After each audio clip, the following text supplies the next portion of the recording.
Letitia James, I mean, it just might save the republic. This entire thing is just absolutely fascinating.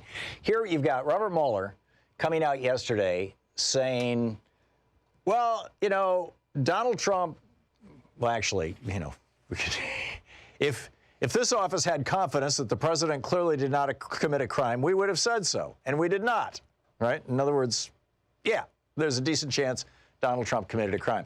But then he goes on to say, Bob Mueller, goes on to say that we can't really prosecute the president because the Office of Legal Counsel, which is basically the lawyers inside the Justice Department, the Justice Department's lawyers, the ones who tell the Justice Department what they can and can't do based on their read of the law and the Constitution and everything else. Those lawyers back in 1973 when Nixon, criminal Nixon was in office, and again in the 90s, around the time of Bill Clinton's impeachment, when Clinton was being accused of sexual harassment and worse, those lawyers in both cases in the Office of Legal Counsel said, well, you can't prosecute a president, a sitting president. Now, nowhere in the Constitution does it say that. Nowhere, literally nowhere. Nowhere, if you go back, I mean, yes, Alexander Hamilton in the opening days of the Constitutional Convention, when they were first laying out Articles 1, 2, and 3 and who's going to do what, Alexander Hamilton got up and gave this speech about how the president should be elected for life and he should be called Your Highness, Mr. President. And he was laughed out of the room. I mean, literally laughed out of the room. He got so PO'd. He was so angry about this, so offended, so hurt, that he went back to New York and he skipped a couple of weeks of the Constitutional Convention just because he felt he had lost face.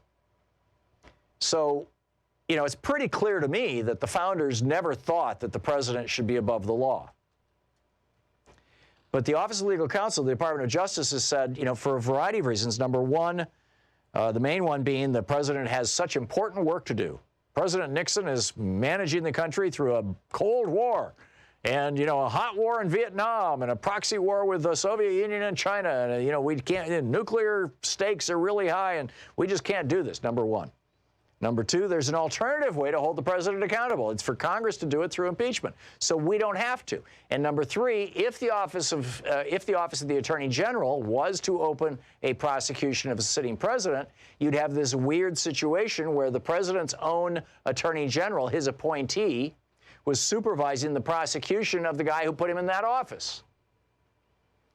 And, that's bizarre. So this is basically the argument that the Office of Legal Counsel was making. But it's no law. There's no law that says the president can't be prosecuted. There's nowhere in the Constitution that says this.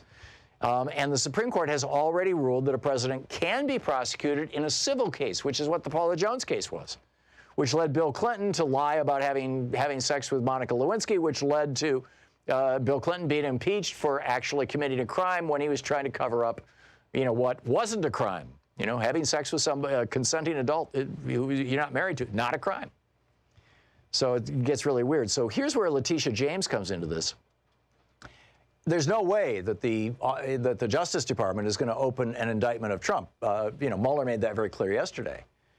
But it's entirely possible that the New York Attorney General's office could open an investigation into Trump. I mean, why not, right?